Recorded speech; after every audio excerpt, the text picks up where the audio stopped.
রাজনীতি মানে একটা সেবামূলক জিনিস, রাজনীতি মানে সেবা। আপনি সেবা করে মানুষের সাথে মিলে চলার জন্য আমরা যত সেবা দিব ইনশাল্লাহ আমরা ততই আগাবো রাজনীতি করে। যদি আমি নির্বাচিত হই তাহলে রূপগঞ্জে মাদক মুক্ত, সন্ত্রাস মুক্ত, ইভেন দখলদার মুক্ত, মানুষের যাতে চিকিৎসা ব্যবস্থা যাতে পায়, যাতে শিক্ষার জন্য তারা যাতে সুশিক্ষিত হওয়ার জন্য বাচ্চারা যাতে স্কুলে যেতে পারে, এই ধরনের কাজগুলো আমরা সকলে মিলে করার চেষ্টা করব। আমি একটি কথা বলি যে রূপগঞ্জের প্রথম অঙ্গীকার ছিল যে আমরা রূপগঞ্জে রূপ দিয়ে ভরতে চাই। সেই রূপগঞ্জে রূপটা চলে গেছিল, এই রূপটাকে আমরা ফেরত আনতে চাই। ইনশাল্লাহ আমরা একটা পদক্ষেপ নিচ্ছি। প্রথমেই যে রূপগঞ্জে কেউ বিনা চিকিৎসায় কেউ মারা যাবে না, বিনা চিকিৎসায় কেউ ঘরে বসে থাকবে না। আমরা চেষ্টা করব রূপগঞ্জের প্রতিটি নাগরিক, প্রতিজন যাতে সুচিকিৎসা পায়, এই ব্যবস্থাটা আমরা সকলে মিলে আমাদের দলীয় মতে প্লাস হলো আমরা খুব আশাবাদী যে যেই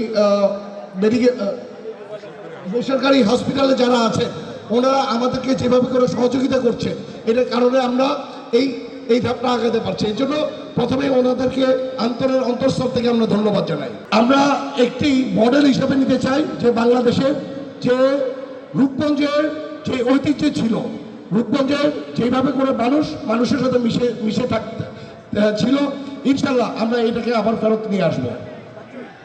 আজকে আমাদের হসপিটালের যারা এত কষ্ট করে আজকে যে এত সুন্দর করে অর্গানাইজ করেছেন এবং ডাক্তারগণ এখানে উপস্থিত আছেন, যারা ওষুধ বিভিন্ন ফার্মাসি যারা ওষুধ দিয়েছেন, আসলে সবাইকে ধন্যবাদ দিলে আমি ছোট করা হবে। কারণ আমার জানা মতে সারা বাংলাদেশে কোথাও এইভাবে করে চিকিৎসা ব্যবস্থা করেছে, ফ্রি চিকিৎসা আমার জানা নেই। আল্লাহর রহমতে ওনাদের দ্বারা যেই সূচনা শুরু হয়েছে, আজকে রূপগঞ্জের অনেক কিছু দেখে বাংলাদেশের অনেক জায়গায় এরকম কাজ চলছে। আশা করি রূপগঞ্জের এই ধরনের জিনিস দেখে সারা বাংলাদেশে বিভিন্ন জায়গার বিভিন্ন হসপিটাল মালিকগণ এইভাবে করে বাংলাদেশের প্রতিটি নাগরিককে যাতে এই চিকিৎসার আওতায় আনে, এর জন্য আমি সবাইকে আহ্বান জানাবো। অল্প কিছুক্ষণের মধ্যেই হিরো